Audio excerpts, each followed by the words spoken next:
الحمد لله في الأولى والآخرة له الحكم وإليه ترجعون أشهد أن لا إله إلا الله وحده لا شريك له وأشهد أن محمدا عبده ورسوله وصلوات الله وسلامه على سيدنا محمد بن عبد الله إمام المتقين وقائد الدعاة المجاهدين وعلى آله وأصحابه أجمعين. ربنا اغفر لنا ذنوبنا وإسرافنا في أمرنا وثبت أقدامنا وانصرنا على القوم الكافرين. أما بعد، أيها المؤمنون اتقوا الله، أوصيكم وإياي بتقوى الله فقد فاز المتقون.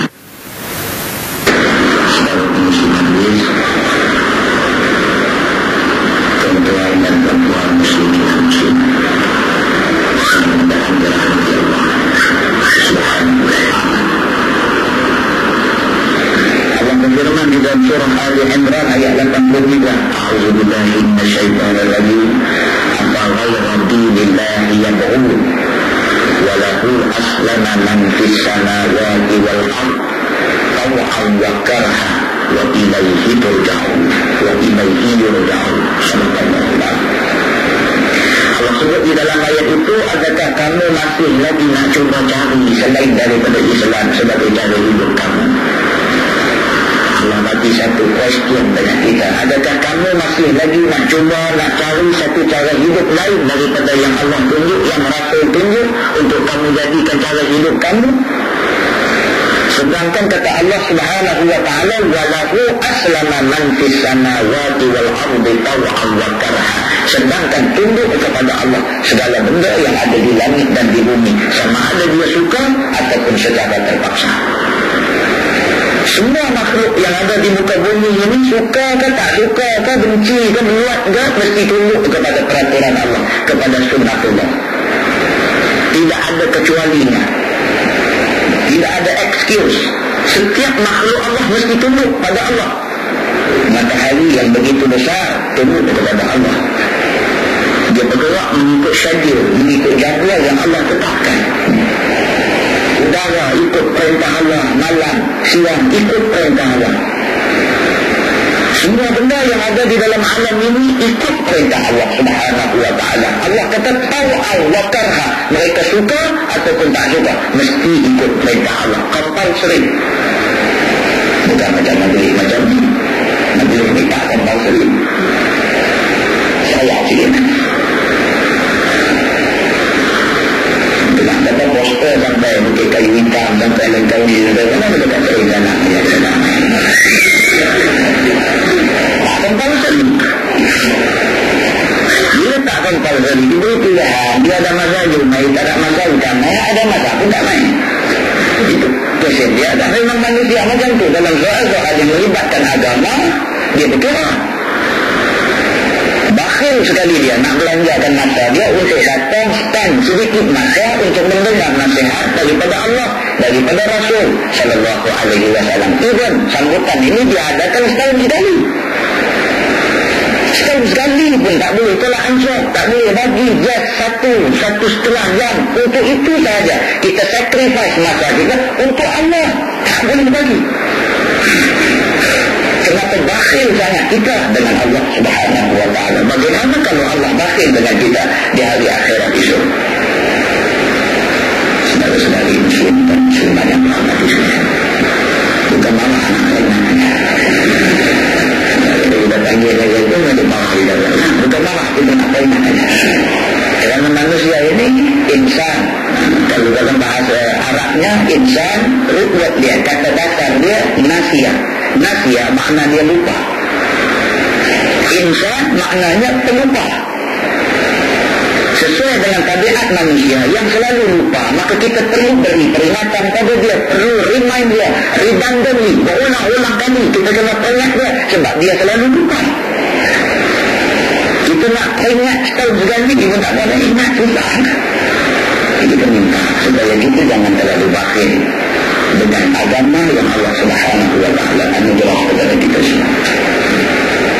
Dalam satu ayat Allah berfirman, a'udzubillahi minasyaitonir rajim. Wa man yabtaghi ghairal islam dinan falan yuqbala minhu wa huwa fil akhirati minal khasirin. Sadaqallahul azim. Allah bagi amaran pada kita dalam ayat ini, barang siapa yang cuba nak cari selain daripada Islam sebagai cara hidup dia, falan yuqbala minhu, sekali-kali Allah tidak terima cara hidup itu. Kalau kita cuba nak channelkan hidup kita ke arah cara hidup barat yang menepikan Allah daripada hidup kita, falan yuqbala minhu, sekali-kali Allah tidak terima cara hidup itu. Wa huwa fil akhirati minal khasirin, dan dia di hari akhirat termasuk dalam golongan yang rugi besar di depan Allah Subhanahu wa ta'ala. Di dalam sebuah hadis yang diriwayatkan daripada Abi Hurairah radhiyallahu anhu, Nabi sallallahu alaihi wasallam bersabda, sabda Nabi, bada al-islamu ghariban wa sayaudu kama bada ghariban fatuba lil ghuraba, atau kama qala, hadis riwayat Imam Muslim. Dalam hadis ini Nabi beri satu peringatan pada kita. Kata Nabi, Islam bermula pada satu ketika dulu ghariban, dalam keadaan gharib, dalam keadaan orang tak kenal dia, dalam keadaan pelik, aneh, ganjil, lain daripada yang lain. Dalam suasana hidup masyarakat Arab jahiliyah, dalam suasana hidup masyarakat yang tunggang terbalik dengan awak dia, dalam suasana hidup masyarakat yang membunuh anak perempuan hidup-hidup, dalam suasana hidup masyarakat yang bergelumang dengan dosa dan maksiat, dalam suasana yang kelam kabut seperti itu, Allah Subhanahu wa ta'ala bangkitkan seorang rasul, yaitu Nabi Muhammad sallallahu alaihi wasallam. Dalam suasana yang galak itu, tiba-tiba Allah Subhanahu wa ta'ala bangkitkan seorang pesuruh dia, seorang utusan dia untuk memimpin manusia, untuk membimbing manusia ke arah cahaya Allah, ke arah keredaan Allah Subhanahu wa ta'ala. Jadi dia pelik seorang-seorang dia. Dalam keadaan masyarakat semua masih lagi tebal dengan faham maksiat, dengan faham jahiliyah, dengan sekularnya, tiba-tiba bangkit Nabi nak ajak orang yang tenggelam di dalam maksiat ini supaya kenal Allah. Maka Nabi pada ketika itu dianggap pelik oleh majoriti masyarakat. Dalam masyarakat yang selalu attend dinner, tidur kena, ayat motor dan sebagainya, ada orang terlibat tak berguna. Semua orang pada jemaah kalian itu banyak mana orang ini susah dalam iman. Bukan kali awal-awal begitu sama. Kata apa? Lari, pelik. Orang lain semua okey, Hamzah mana apa ni? Susah ya buat ganggu kita ni. Tak ramai dia berlawan lah. Itu sama dia begitu. Lalu dalam hadis tadi Nabi jelaskan perkara ini. Kata Nabi, Islam muncul, Islam zahir dalam suasana masyarakat yang jahiliyah. Islam timbul dengan satu ajaran yang kemah, yang tegak, yang ajaran ini berpaksikan perintah Allah Subhanahu wa ta'ala. Maka kata Nabi SAW, wa sayaudu ghariban, dan Islam ini akan kembali menjadi pelik kama bada, seperti mana mula dulu. Islam yang pada masa mula-mula dulu orang dah tengok pelik daripada majoriti yang berada, di akhir zaman kata Nabi dia akan balik kepada keadaan itu. Di akhir zaman ini kalau ada orang yang nak berpegang dengan Islam, orang tak suka dekat dia. Orang kata dia pelik. Buat mesyuarat kesatuan apa ke, bincang-bincang macam mana kita ni peruntukkan atau kita nak rabi lagu mana. Seorang tak tenang dari saya datangkan kita buat dina. Jadi samping-samping buat dina tu kita buat apa ni, ratu kebaya tadi kita masukkan talent time berapa bagi seorang itu lagu. Jadi kita sokong semua. Ada tu ilmu mana ada orang katanya dari ni saya cadangkan kalau boleh kita guna duit itu ke arah yang membawa manfaat pada kita. Kita buat apa ceramah agama ataupun kita buat sesuatu yang mendatangkan faedah kepada kita. Bagi-bagi petang kali semua ni. Dia ustaz nama pula ada kan? Ini alim lah.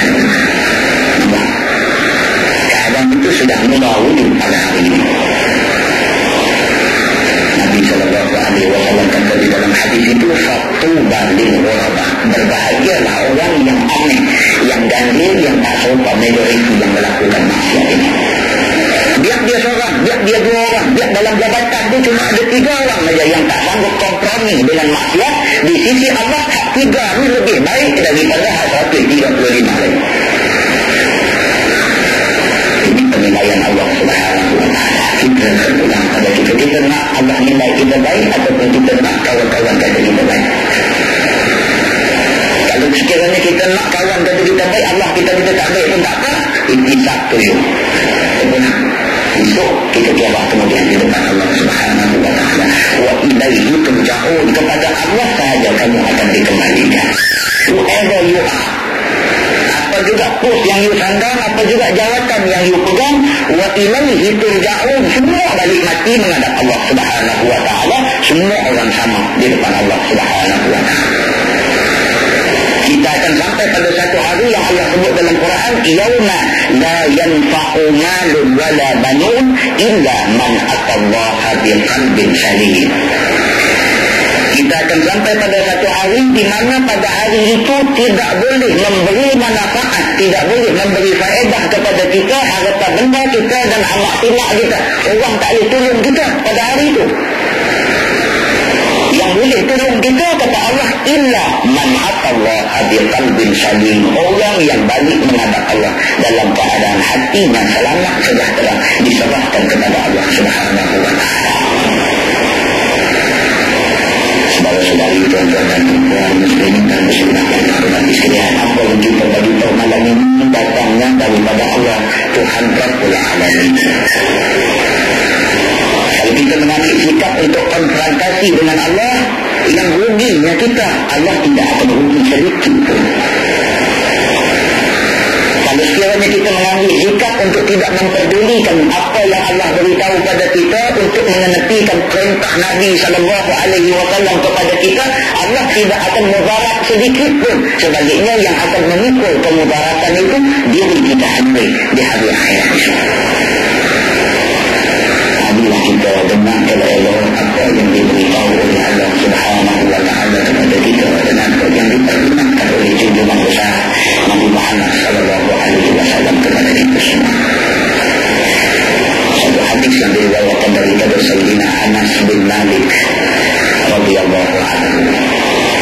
Kata dia, qala Rasulullah sallallahu alaihi wasallam, ya'ti 'ala an-nasi zamanun sabiru fihim ala dini kalqabidi ala jamri atau kama. Nabi kata akan sampai kepada manusia ini satu zaman di mana pada zaman itu orang yang menunjukkan komitmen dia terhadap Islam, dia jadi seperti orang yang disuruh menggenggam bara api yang panas. Sampai kepada kamu satu zaman di mana orang yang tunjuk kata dia sayang Islam, orang yang tunjuk kata dia sayang agama dia, orang yang tunjuk kata dia tidak mau melibatkan diri dalam kerja-kerja dosa dan maksiat, dia tak boleh duduk senang. Dia seperti orang yang disuruh genggam bara api yang panas. Pada apa? Pada orang pulau dia. Kalau orang lain semua tak buat korupsi dan sebagainya, dia orang tak mau. Dia yang jahat, maka buat korupsi baik. Ada buat korupsi, tim up, buat satu tim sama-sama dia.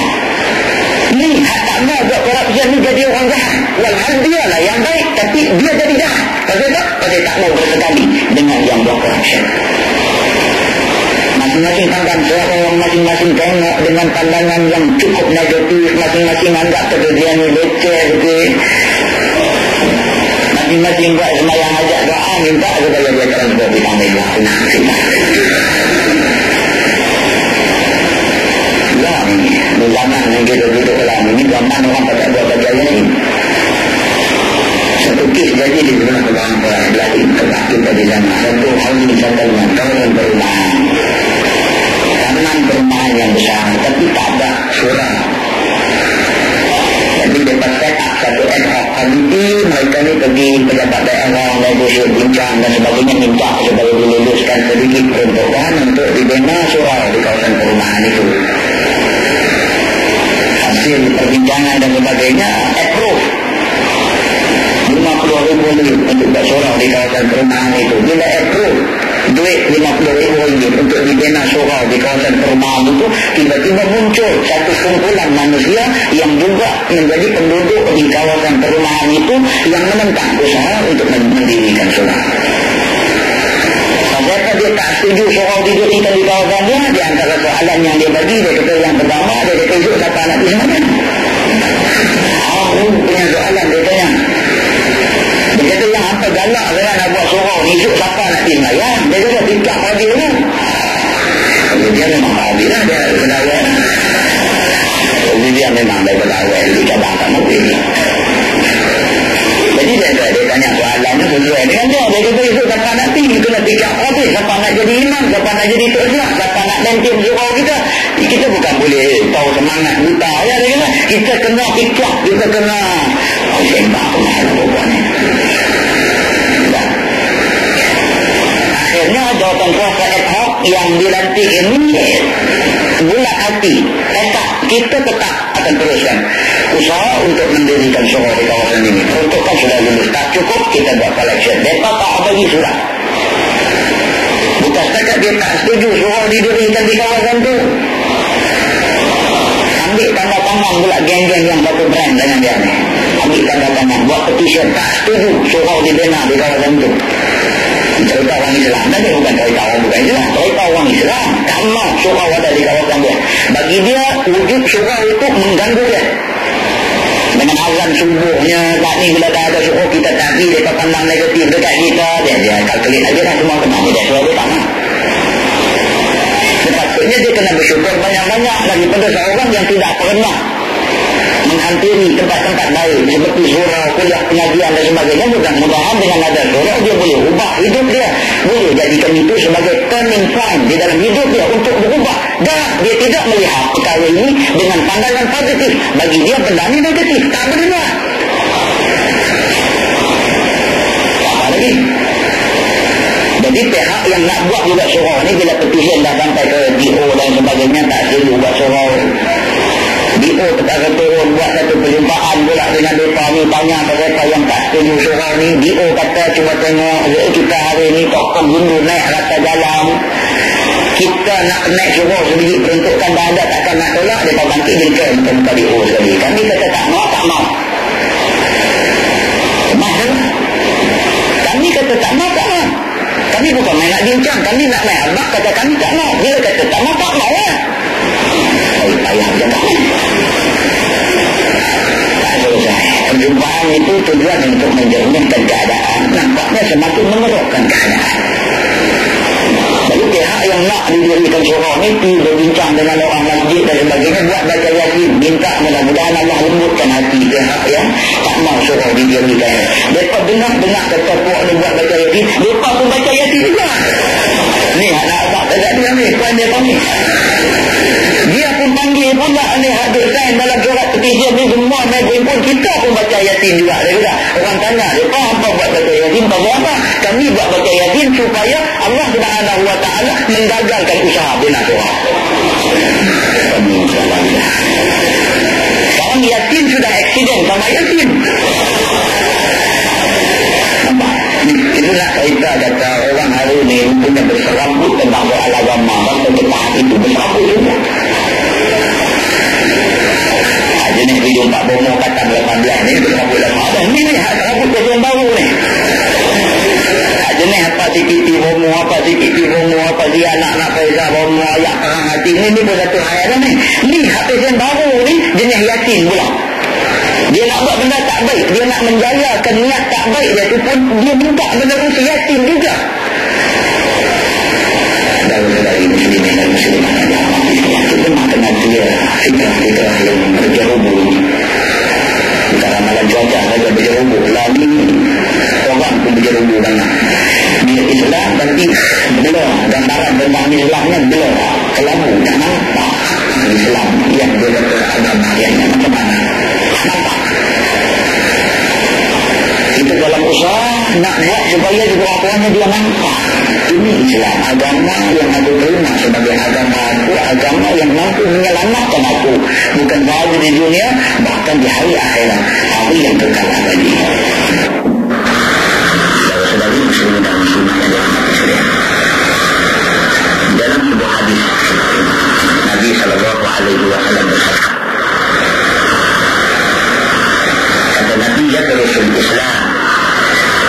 يدرس وشي الثوب حتى لا يدرى ما صيام ولا صلاة ولا نسك ولا صدقة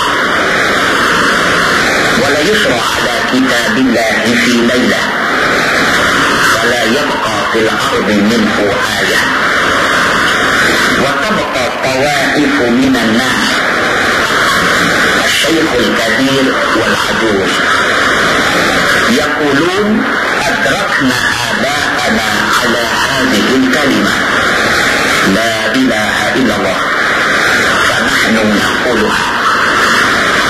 فقال له صلة ما تغني عنهم لا إله إلا الله وهم لا يدرون ما صلاة ولا نسك ولا صدقة. فأعرض عنه حذيفة ثم ردها عليه ثلاثا كل ذلك يعرض عنه ثم أقبل عليه في الثالثة فقال يا صلة تنجيهم من النار أو كما قال حديث رواية ابن ماجه. Nabi SAW cerita pada kita di dalam hadis ini, kata dia Islam ini, Islam yang dibawa oleh Nabi SAW kepada kita yang kita semua mengaku kita orang Islam pada hari ini, kata Nabi akan sampai satu masa esok Islam ini semakin luntur, semakin turun, seperti mana lunturnya baju, lunturnya warna pada baju manusia. Kita tekan dana beli baju warna merah, balik main masuk 3 bulan dia turun kalah lagi, baju siang ya 3 bulan masuk dia turun kalah lagi. Akhirnya baju merah tu jadi tak tahu warna apa kerana kalah dia duk turun. Nabi buat kiasan tentang Islam dengan menggunakan perkara ini. Kata Nabi, Islam ini akan semakin ditinggalkan, semakin kurang diamalkan, seperti mana baju yang seperti mana warna pada baju manusia makin turun. Akhirnya Islam ini pudar sekali, nampaknya pudar. Tak ramai orang yang mempunyai semangat yang tinggi untuk mendukung Islam. Tak ramai orang yang beramal dengan Islam. Sampai ke satu tahap kata Nabi sehingga kan mereka tak tahu lagi, mereka tak kenal lagi yang dikatakan ibadat puasa itu apa, yang kata sembahyang itu apa, yang kata ibadah itu apa, yang kata sedekah itu apa. Umat Islam dah tak tahu lagi. Hari ini kita melihat kebenaran apa yang disebut oleh Nabi SAW. Ini umat Islam sendiri soal sembahyangnya kalau kamu tahu, bukan sahaja dia tidak mempunyai istiqamah, tidak mempunyai komitmen, tidak mempunyai kesungguhan untuk memelihara sembahyang. Bukan kata itu saja, bahkan ada di kalangan umat Islam hari ini tak reti dah tentang sembahyang.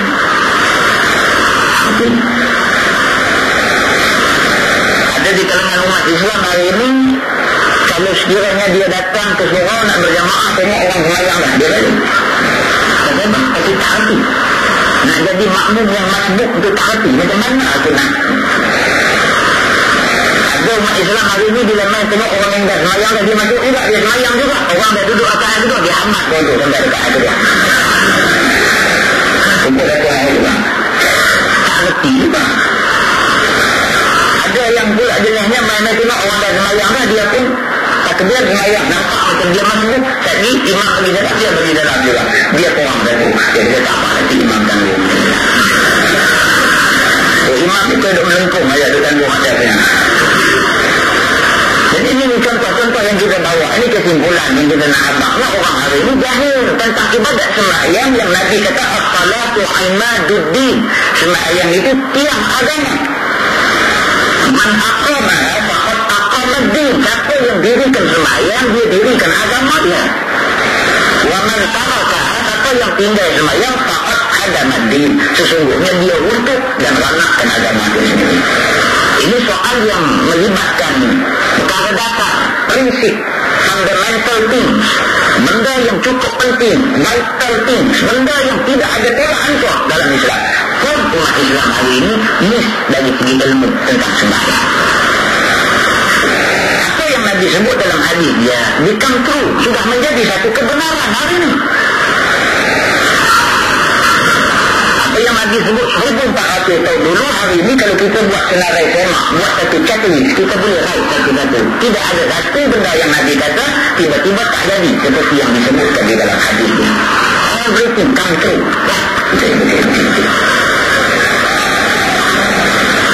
Semata-mata kerana sibuk kerja tak ada semayang. Semata-mata kerana sibuk membeli belah shopping tak ada semayang. Kerana apa? Kerana tak ambil berat soal semayang. Ada yang jenis pakai himpun sekali, nak tidur kali pakai semua sekali. Ni pun untuk mana bagi kau ada kata.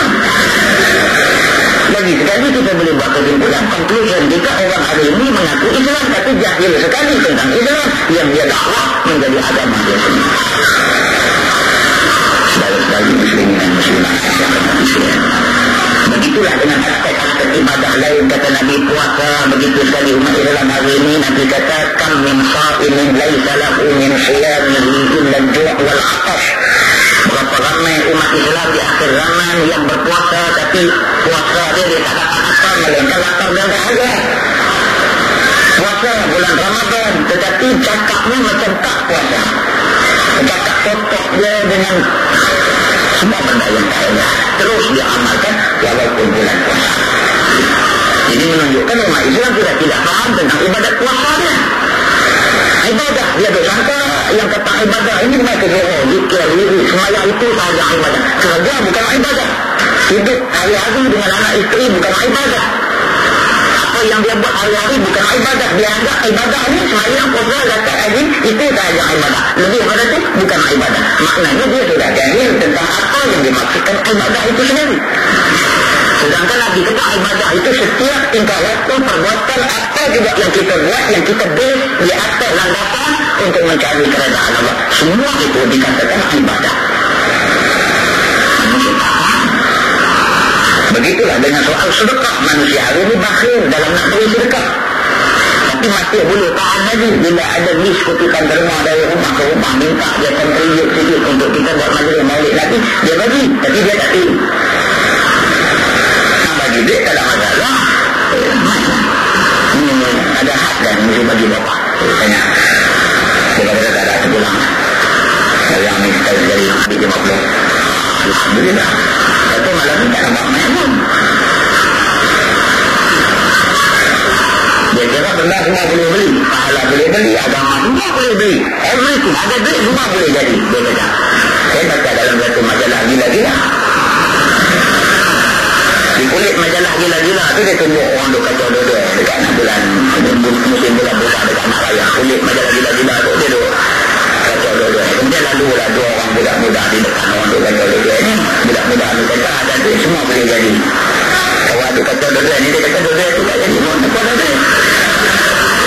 Itu gila-gila saja harganya lah. Tapi maknanya kita ambil lalu di kedai tu tengok ada kulit majalah tu. Agak juga nak tambah dia. Bukan semua benda boleh diselesaikan dengan duit. Semua benda boleh selesai dengan duit. Berapa ramai orang yang dalam account dia duit Masya Allah punya banyak, tapi Allah uji dia bagi anak dia mungkin. Akhirnya ada duit yang ada dalam bank keluar. Anak tak baik mati.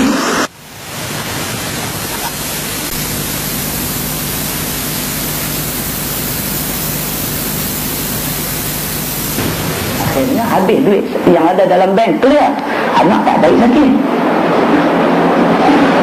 Kita boleh earn seberapa banyak duit yang kita nak, kita boleh simpan, tetapi tunggu ada masa dia Allah akan bocorkan duit yang kita simpan itu.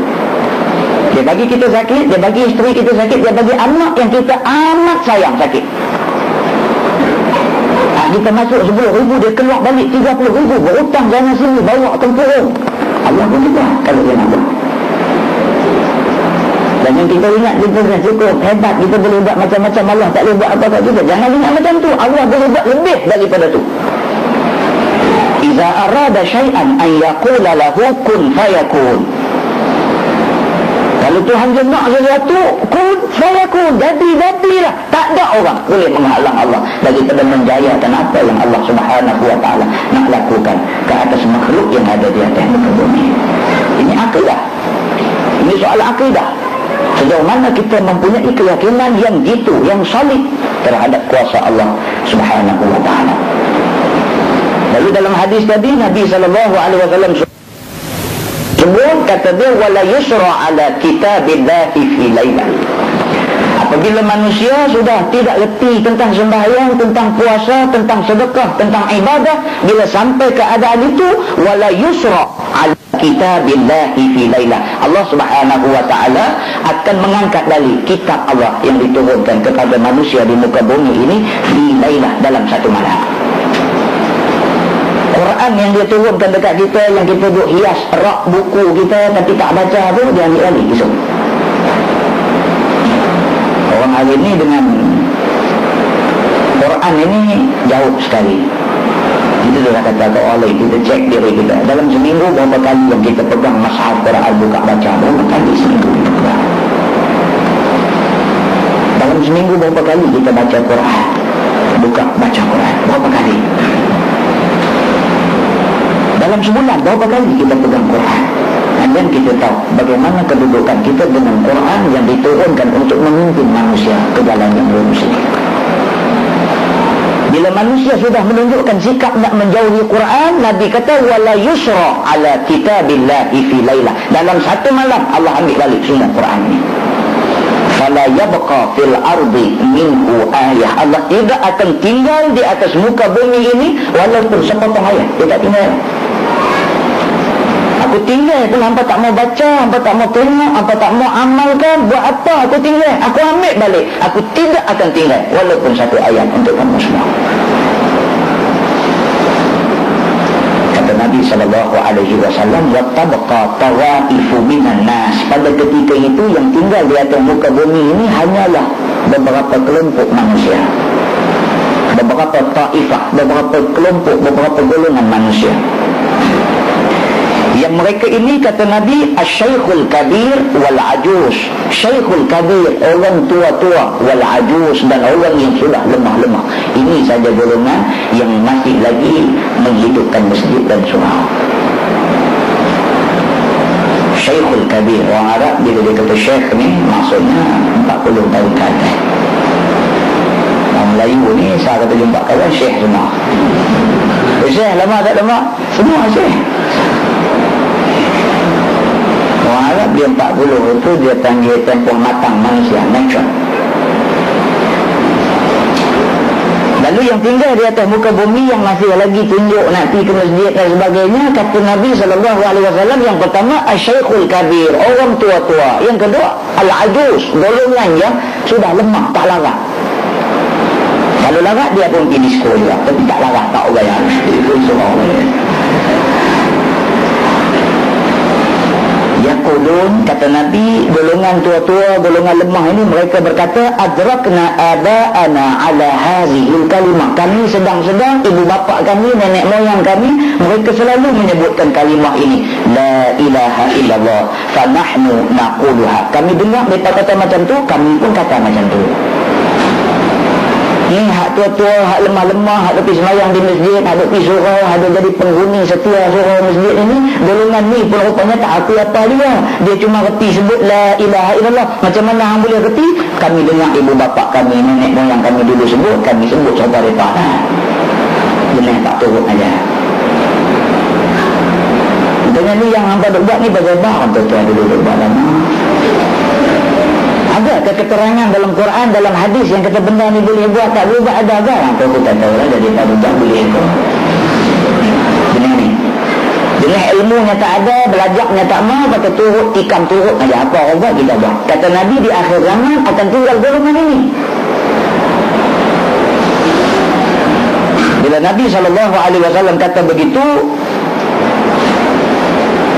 apabila Huzaifah ibn al-Yaman, sahabat Nabi, ceritakan apa yang Nabi kata ni kepada sahabat dia, maka sahabat tanya Huzaifah, faqala lahu, kata mereka ini, ma tughni anhum la ilaha illallah, adakah orang yang menyebutkan la ilaha illallah ini, kalimah itu boleh membantu dia, wa hum la yadruna ma salatun wala nusukun wala sadaqah.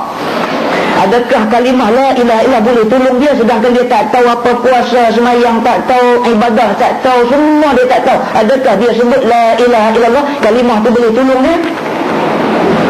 Adakah semata-mata dengan reti sebut la ilaha illallah, sedangkan semayang tak reti, puasa tak reti, semua tak reti, dia masih lagi boleh diselamatkan oleh Allah Subhanahu wa ta'ala daripada api neraka? Itu soalan dia. Bila mereka tanya dia macam tu, fa'arada anhu Huzaifah berlalu-lalu dia tak menjawab. Dia tanya lagi 3 kali dia tanya, faqala, maka jawab Huzaifah ibn al-Yaman. Dia kata Nabi SAW bersabda, tunjihim minan nar, mereka masih ada peluang selamat daripada api neraka Allah. Tapi dengan syarat kalimah la ilaha illallah itu tidak terbatal. Kalau terbatal, habis. Macam mana kalimah la ilaha illallah, kalimah syahadah kita boleh terbatal? Memadai dengan kita engkar Al-Quran. Terbatal kalimah kita. Orang kata ni ayat Quran ni, you have to believe it. Saya kata, Allah betul lah Quran kita mesti percaya. Kalau tak percaya jadi kata. Tapi aku bukan tolak semua. Dia kata, cuma aku duk petikai yang ni aja ni. You fikir tengok lah, boleh tak nak apply benda ni dalam masyarakat lah. Kita kata benar. Berani dia petikai ayat Quran. Dia kata, bukan reject semua. Dia kata, you have to understand apa yang saya kata tu. You kena dengar bagus. Jangan tuduh saya tak kawan macam tu. Yang saya petikai tadi ni, kita duduk bincang ni, saya bukan tolak Quran tu sendiri. Jadi Quran ini ada duduk dia yang boleh terima, ada part yang tertentu yang kena tolak. Macam tu. Dah lah, bukan. Saya tak maksud macam tu. Tu you yang kata. Dia kata. Ada you maksud macam mana? Macam saya kata tadi, kalau macam you kata tadi, macam saya kata tak zat lah. Lama duk tingkap dia orang tu tak selesai faedah. Cuma kita nak bagi tahu di sini, memadai dengan kita tolak just satu perkataan daripada Quran, satu ayat daripada Quran, kita terus kufur, kita terus kafir di sisi Allah Subhanahu wa ta'ala. Tidak ada harapan untuk masuk ke dalam syurga Allah Subhanahu wa ta'ala. Tolong dalam soal ayat Quran, hadis, jangan buat main-main. Kita nak derhaka macam mana pun dengan Tuhan, Quran dengan hadis jangan buat main-main. Kita sedih, kita terkilan hari ini bila dengar orang-orang Islam sambut buat main-main dengan ayat Quran, dengan hadis Nabi SAW. Sedih kita. Kita minta supaya yang hadir pada malam ini jangan buat main-main dengan ayat Quran dan hadis Nabi SAW. Nabi bersabda dalam sebuah hadis dia, yushik an ya'tiya 'ala an-nasi zamanun la yabqa min al-Qur'ani illa rasmuh. Nabi SAW bersabda dalam hadis dia, yushiku an ya'tiya 'ala an-nasi zamanun la yabqa min al-islami illa ismuhu wa la yabqa min al-Qur'ani illa rasmuh masajiduhum 'amirah wa hiya kharabun min al-huda. Kata Nabi di dalam hadis ini, sudah hampir sampai kepada kamu satu zaman di mana manusia pada zaman itu tidak ada lagi Islam pada diri dia, melainkan nama dia saja Islam. Nabi sebut dekat kita akan sampai kepada kita satu zaman di mana pada zaman itu Islam ini tak nampak lagi dah, melainkan setelah dia bawa keluar kat pengenalan baru kita tahu kata dia Islam. Dari segi perangai dia, tingkah laku dia, semua tidak menggambarkan dia seorang Islam. Bercakap lebih bodoh daripada orang bukan Islam. Dari segi penyelewengannya, dari segi korupsinya mengalahkan orang bukan Islam. Dari segi derhakanya, dari segi sombongnya, dari segi takaburnya, menyebabkan orang bukan Islam sendiri pun takut tidak ada. Sudahlah bulan puasa dia tak puasa, dia makan tunjuk ke orang pula. Lalu kata Nabi akan sampai kepada manusia satu zaman di mana pada zaman itu manusia cuma tinggal nama dia Islam, hak lain tak ada dah gambaran Islam kata dia. Dan Quran sudah tidak ada lagi, melainkan tinggal dalam kitab-kitab dia saja. Quran duduk dalam mazhab, dalam kitab saja. Tak ada siapa rajin buka, tak ada siapa rajin baca Quran. Yang ketiga, masajiduhum amirah, masjid di akhir zaman ini amirah, nampak hebat kata Nabi. Wa iya kharabun minal huda, tetapi sunyi daripada hidayah Allah. Tak ada orang semayang. Tengok surau, Masya Allah. Tengok jam dia saja pun kita takut tadi. Ya. Kalau ustaz ni melampar ini, dah ada contoh saja. Tapi surau ni kita dapat maklumat kata penuh kita lagi. Alhamdulillah. Kita bercakap tentang surau lain, tentang masjid lain, bukan surau ni. Surau ni Alhamdulillah, kita tak timbang lah. Berharap lah. Kalau hak masjid tu dengan lampu dia, hak turun mai tu harga RM57,000 Malaysia. Tu lampu hak turun tu. Dia luruh sekali lah. Allah duduk bawah tu habis. Mati syahid. Mati syahid. Tak boleh tegak sembahyang. Itu yang Nabi kata, masajiduhum amirah. Masjid akhir zaman ni amirah, hebat. Nampak hebat. Kubah dia saja, Masya Allah, 1.5 million, 1.5 juta harga kubah saja. Baru ni luruh masa bisik. Masjid Jamek Kuala Lumpur luruh. Nasib baik tak ada orang masa tu. Tok Siak dia ada duduk juga pokok bunga dia lah. Dia kata tahu bunyi ketegurum, kata siapa masuk tolak member bagi jatuh. Orang belakang masuk tengok kubah dia tu. Tak pernah sangka arkitek yang buat mereka bentuk bangunan tu pun dulu memang bagi confident lah. Tak luruh kubah ni, tak bimbang lah. Tahu tak luruh. Jangan buat main. Masjid yang Nabi bina, Masjidin Nabawi, yang disebutkan dalam Quran masjid ussisa ala taqwa, yang diasaskan pembinaan dia di atas rasa takwa kepada Allah. Masjid Nabawi sewaktu awal-awal didirikan dulu memadai dengan Nabi pacak 4 batang pokok kurma sebagai sempadan masjid. Nabi kata hadza masjid, ini masjid, mari kita sembahyang. Ketika mereka dilanda kemarau, Nabi ajak sahabat semua pergi sembahyang di tapak yang hanya bersempadankan batang kurma. Nabi angkat tangan minta, Allahumma anzilil matar, ya Allahumma anzilil matar, ya Allah turunkan hujan, ya Allah turunkan hujan, ya Allah. Tiba-tiba Allah turunkan hujan, basah janggut Nabi sallallahu alaihi wasallam. Tapi hari ini tengok orang berpusu-pusu berebut pakat diambil barakah daripada Masjidil Nabawi yang didirikan oleh Nabi sallallahu alaihi wasallam dengan berbekalkan takwa kepada Allah Subhanahu wa taala. Masjid kita hari ini tercicak banyak daripada jemaah sembahyang. Tu siap ada detik cicak dia kata dia nak cicak berak ni. Jemaah sembahyang 5 orang. Kita mulia main 5 orang je kan. Mereka tak ada orang boleh lah. Jadi 5 orang ni mujok banyak boleh lah. Ini cerita akhir zaman. Jadi itu sebab Nabi sebutlah kepada kita benda-benda ini, dan kita cuma tunggu tengok apa yang Nabi sebut, dia akan jadi kenyataan satu persatu. Saudara-saudari muslimin dan muslimat Allah Nabi sekalian. Siapa manusia akhir zaman jadi macam itu? Disebutkan di dalam sebuah hadis Nabi sallallahu alaihi wasallam, hadis yang diriwayatkan daripada Abu Hurairah radhiyallahu anhu. Kata Abu Hurairah, sami'tu Rasulullah sallallahu alaihi wasallam yaqul, sayusibu ummati da'ul umam al-asharu wal bataru wat takathur wat tanajush fid dunya wat tabaghud wat tahasud hatta yakuna al-baghy atau kama qala.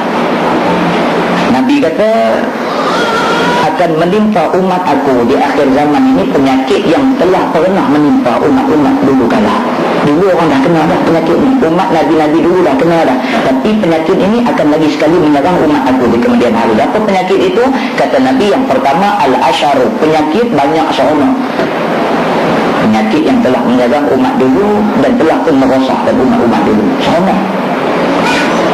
Halal ke seronok ni? Ya Allah. Dengan pasukan hijau kuning dia. Halal seronok lah kan tu. Naik kereta dekat area tu, lubuk hijau kuning bawa tu kan. Babai orang atas jalan. Jadi tak tahu kan. Nak menang-menang lah dia jadi bunyi. Pasal apa? Bila kata-kata lepas tu, dia kata memanglah dia main Pulau Pinang. Dia dengki kat kita hijau kuning. Dah bukan masalah Pulau Pinang dah kena. Masalah seronok dan tak kena tempat ni. Adat kata pergi stadium tu asap terlepas maghrib babai gitu aja. Kalau pergi lewat tak boleh masuk dah. Tak ada dah. Sold out. Nak kena pergi awal sebelum waktu asap. Waktu maghrib dah duduk standby, duduk warm up kan. Pemain bola tak warm up macam mereka. Mereka warm up lebih daripada player sendiri. Balik sana pukul 10, pukul 11 pergi perkenal nasi lemak Ali dulu. Pergi perkenal mi abu dulu. Dia tahu lah kata ni. Dia ustaz pun kena ada, tidak pernah dia tahu. Dah kita bukan kalau ustaz, kita tak pernah. Tapi orang saya tak gitu lah. Jadi kita dah dulu berkenal benda ni balik-balik tu, kalau dan Aisyah dan hujung tu alhamdulillah lah. Saya takut dengan Aisyah sekali dia dulu ambil. Pasal apa? Pasal al-asharu, pasal seronok. Halal ke seronok ni hati-hatilah. Halal ke seronok ni Allah. Malam ni radio bagi tahu pula. Ada kita pukul 8.30 ada apa? Dalam televisyen dalam radio malam ni. Itu yang nampak sayang gitu. Nah, saya ada kaya. Malam ni kita percaya turun habis. Sudah berkata kita percaya. Pasal seronok. Umat dulu dibinasakan oleh Allah. Dan kata Nabi, umat Muhammad juga akan turut dibinasakan dengan sebab seronok ini. Yang kedua, umat dulu juga dibinasakan dan umat Muhammad akan dibinasakan dengan sebab al-batar, dengan sebab mewah, terlalu mewah di masanya. Hari ini kita yang duduk di Malaysia ni memang Malaysia ni mewah lah ni. Kalau orang di Malaysia ni kata dia miskin, tak ada duit, ini dusta, bohong. Duduk di Malaysia ni janji rajin aja boleh buat duit. Minta rajin aja, jual goreng pisang aja boleh make profit RM50 bersih satu hari. Sebab lah pegawai income tax kerja banyak, dia cari buat ni RM50 bersih sehari. Berapa sebulan RM1,000. Kalau tiap-tiap hari dia niaga RM1,500 boleh pergi sebulan. Merhatiin saja. Saya kitanya budak ada kerja basuh kereta dekat petrol pump tu, ada kerja tempat basuh kereta tu. Tanya you, dia orang bayar berapa? Dia berhutang tentu. Kalau dia kata kalau lama sikit kerja ada RM500 lebih. Macam baru kerja dia bagi RM400, RM420 macam tu. Masya Allah, basuh kereta ada. Sikit lagi. Jadi maknanya kita hari ni mewah. Allah Subhanahu wa taala sebut dalam Quran, a'udzubillahi minasyaitonir rajim, falamma nasu ma dzukiru bi fatahna 'alaihim abwaaba kulli syai' hatta idza farihu bima utu akhadnahum baghtatan fa idza hum mublisun faquti'a dabirul qaumil ladzina zalamu walhamdulillahi rabbil alamin. Sadaqallahul azim.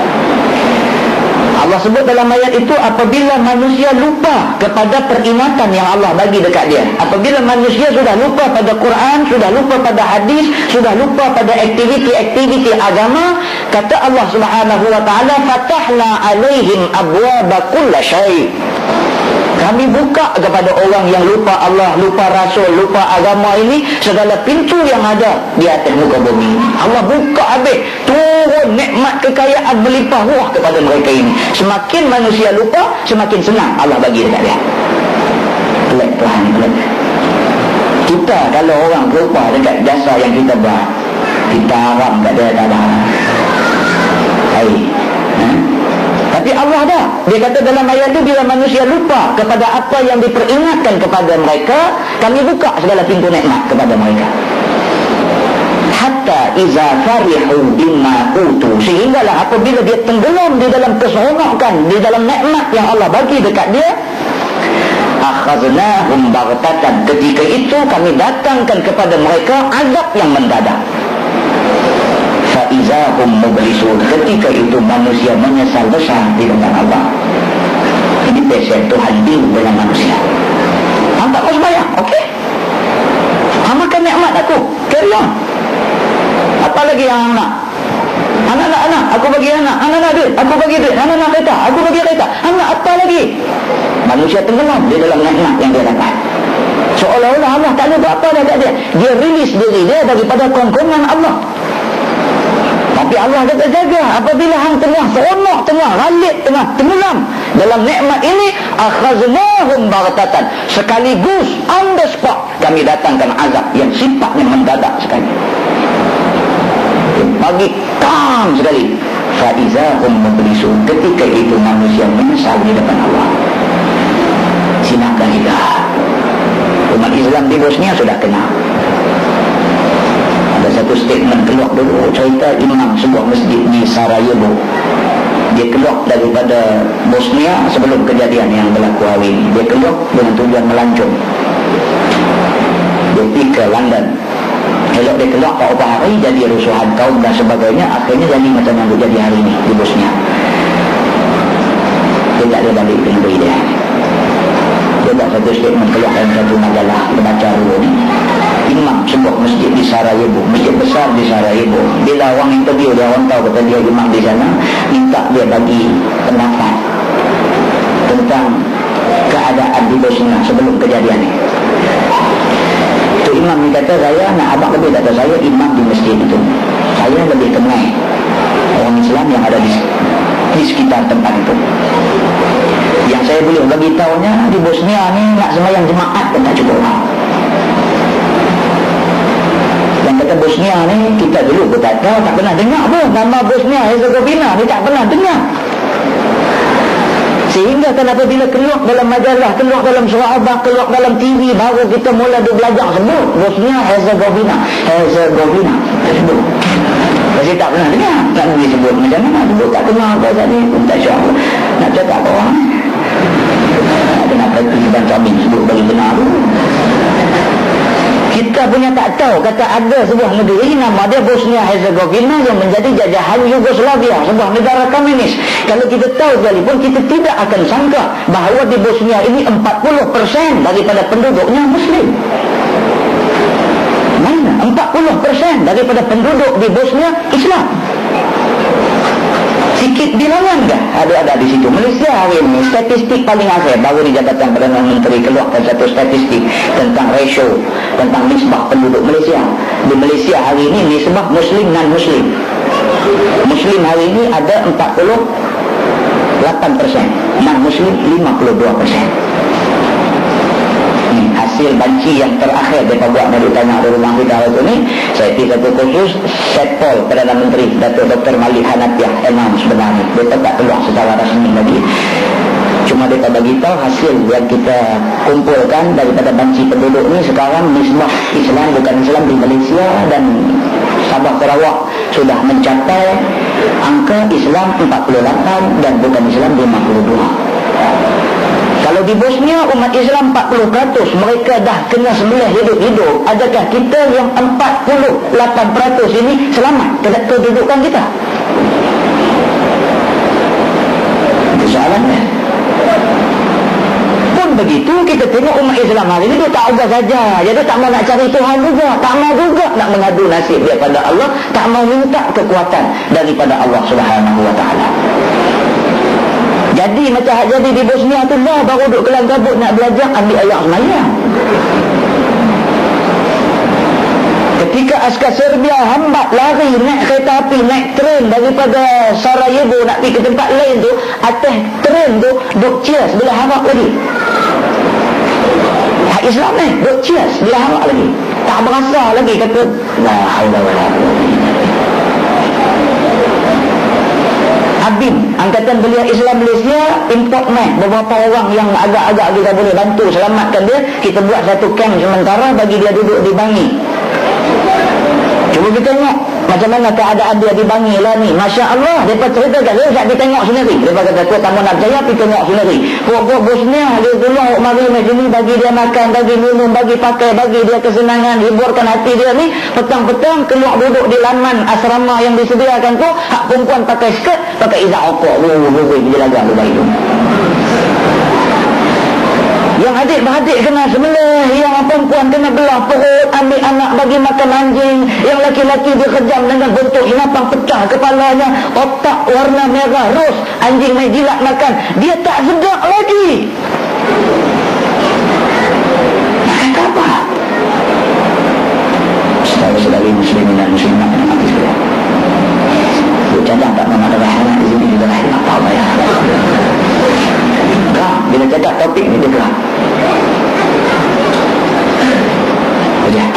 Jadi akibatnya apa yang berlaku pada hari ini berpunca daripada apa yang Nabi sebut di dalam hadis ini. Umat Nabi-Nabi dulu sudah dibinasakan, dan kata Nabi, umat aku di kemudian hari akan turut dibinasakan juga. Di antara sebabnya banyak seronok, yang kedua mewah sangat, yang ketiga wattakatsur, oleh kerana mereka berlomba-lomba untuk membanyakkan harta, mereka akan binasa satu masa nanti. Yang keempat wattanajushu fid dunya, kerana mereka saling tipu menipu semasa hidup di atas dunia. Kerana nak rebut jawatan, aku tengah, tipu, macam-macam cerita, mereka bakal dirosakkan oleh Allah. Yang kelimanya wattabaghut, oleh kerana manusia akhir zaman cepat marah, cepat cepat marah. Dengar orang cakap, dengar ceramah agak sikit. Tu nak kata aku ni, aku tak ambil bagi balik dulu. Tunggulah tak dulu, dengar bagi habis. Dah, dengar sikit marah dah. Mai nak kata aku. Naik atas semua pun kasut tu parking halau ke jalan lah. Mudah tak lagi turun tu terus saruk balik je. Punya berkira masa ada tu. Sebelum main abang dah kat kawan, ni bukan saya cari sini, saya cari tempat lain. Jadi tak ada. Jadi rumah ada kereta, rumah ada reti, walaupun main dia nak ke rumah tak terima pun dia dengar dulu. Ni nak tempat setengah tempat lain. Sebelum main tu abang dah kat kawan dia, aku dia kata takat pukul 8.50. Okey, kita bagi jam dah. 8.50. Paling lewat pukul 9. Tak habis aku balik. Dah. Lah 9 dia balik baik mana? Kalau memang dia berkira dalam soal agama, berkira memang cepat, temperature cepat naik. Di rumah pun begitulah, pergaulan dengan anak, dengan isteri begitulah, tak boleh silap sikit. Bini kata, abang malam ni dia buat ceramah tak didengar kau, ajak orang. Oh, itu ni temperature naik. Ui, ajak orang dia. Tu pun nak orang kata dia ini dia pemaluan ni kerja dia payah. Aku tahu naik orang cekang marah tak boleh silap sikit tak boleh. Mereka bakal dibinasakan kalau sekiranya marah yang tidak terkawal ini. Kata Nabi, wattahasud hatta yakun al-baghyu, sikap hasud menghasud sehingga akhirnya boleh membawa kepada suatu suasana permusuhan dan berontak di antara satu sama lain.